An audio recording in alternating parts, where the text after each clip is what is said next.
ما نه قربانۍ غواړو سر و سترګو وینم د ایثار اما جمهوریت د افغانستان قابل د معاملت نه ده ما نه ټول شخصي جایداد مو غواړئ د سر نثار اما امنیتي و دفاعي قوات افغانستان قابل د معاملت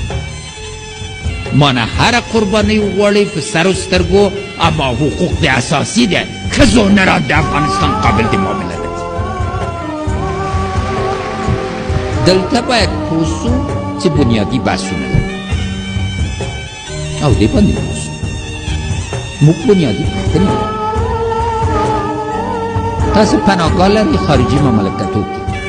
په څه اساس څه وخت له دې روابطو نه تېرېږئ افغان په غېږې راځي د افغان په لمنه سره راځي